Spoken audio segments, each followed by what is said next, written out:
भगवान श्री कृष्ण को नमस्कार करते हुए आप सभी का अनंत अकेडमी ऑफ मैथमेटिक्स में स्वागत है। देखिए इस एपिसोड में हम क्या करेंगे, क्वेश्चन नंबर 31 के दोनों पार्ट करेंगे। जो ये क्वेश्चन पेपर ये सेट 1 है, CBSE examination 2025-26 class 12th mathematics. इसमें फर्स्ट पार्ट में तो ये है, a die is rolled, consider the event A B C. 3 set हमें दे रखे सैम्पल स्पेस के। Hence find P A by C and P C by A, ये फर्स्ट पार्ट है। और फिर ये A intersection B by C and probability of A union B by C, यानी कि हमें कंडीशनल प्रोबेबिलिटी निकालनी है। तो सबसे पहले इसमें हम क्या करेंगे, क्वेश्चन नंबर 31 के फर्स्ट पार्ट में जो हमें ए गिवन है वो है 1 2 5, बी जो है वो हमें गिवन है 3 5, और जो सी है वो हमें गिवन है 2 3 4 5। ठीक है, हमें निकालना है पहले में तो ए बाई सी निकालना है। इसका मतलब हमें क्या निकालना पड़ेगा फॉर्मूले में, A intersection C divided by probability of C, ये निकालना है। और सी बाई ए के लिए हमें क्या निकालना पड़ेगा, A intersection C divided by probability. देखो ओब्लिक के बाद जो है वो डिनोमिनेटर में जाती है उसकी प्रोबेबिलिटी। ठीक है, तो हमें पहले पी ए निकालना है, पी सी निकालना है, ए इंटरसेक्शन सी की प्रोबेबिलिटी निकालनी है। तो पहले हम क्या निकाल लेते हैं, ए इंटरसेक्शन सी निकाल लेते हैं।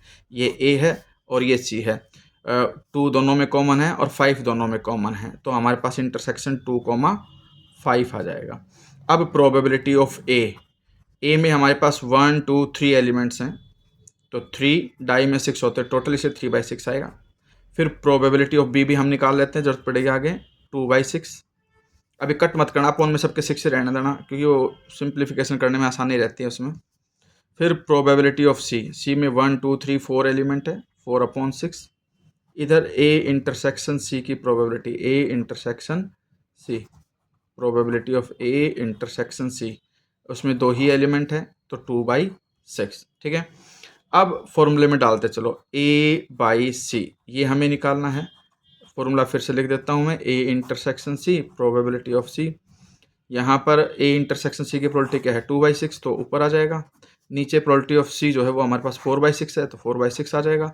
इस 6 से 6 कट जाएगा, बच गया 2/4, 2 1 जा 2 और 2 2 जा 4, 1/2, ये कंडीशन आ गई। इसके बाद सी बाई ए निकाल लेंगे, यानी कि A intersection C upon probability of A intersection C तो हमारे पास 2/6 है, डिवाइड में प्रोबेबिलिटी ऑफ ए 3/6, 6 से 6 कैंसिल, क्योंकि हमारे पास कैंसिल कैसे वो बताता हूँ। देखो 2/6 है, मल्टीप्लाई करो 3/6 को 6/3 लिख सकते हो आप ऐसे, तो ये आपके पास आ जाएगा 2/3। तो फर्स्ट पार्ट तो हमारे पास हो गया। अब हमें निकालना है ये ए इंटरसेक्शन, सेकंड पार्ट के लिए ए इंटरसेक्शन बी बाई सी, ये निकालना है। तो इसका फॉर्मूला क्या बनेगा, प्रोबेबिलिटी ए इंटरसेक्शन बी उसका इंटरसेक्शन सी के साथ डिवाइड में प्रोबेबिलिटी ऑफ सी, ये निकालना पड़ेगा पहले मुझे। अब probability of A intersection B intersection C के लिए हमें क्या करना पड़ेगा, पहले ये तीनों में जो कॉमन है वो निकालना पड़ेगा। तो आप ये स्टार्टिंग में ही निकाल सकते हो, मतलब A intersection B intersection C. अब तीनों में देखो कि कॉमन है तो क्या है।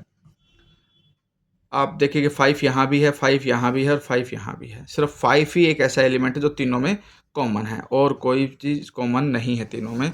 तो इसके लिए आ जाएगा 1 कॉमन एलिमेंट है, और टोटल अपॉन में क्या हो जाएंगे 6, तो 1/6। अब इसकी प्रोबेबिलिटी 1/6 आ गई, तो 1/6 ऊपर। प्रोबेबिलिटी ऑफ सी हमें ऑलरेडी निकाल चुके थे, 4/6 निकाल चुके थे हम, तो 4/6 रख दो। इस 6 से 6 कैंसिल, 1/4 आ गया आपके पास। अब इसमें जो दूसरा पार्ट है वो ये है कि ए यूनियन बी बाई सी, इसका फॉर्मूला बनेगा हमारे पास ए यूनियन बी उसका इंटरसेक्शन सी के साथ डिवाइड में प्रोबेबिलिटी ऑफ सी। अब हमें क्या करना है, पहले तो ये निकालना है ए यूनियन बी और उसका इंटरसेक्शन सी के साथ। तो पहले तो ए यूनियन बी निकाल लो, क्या आया।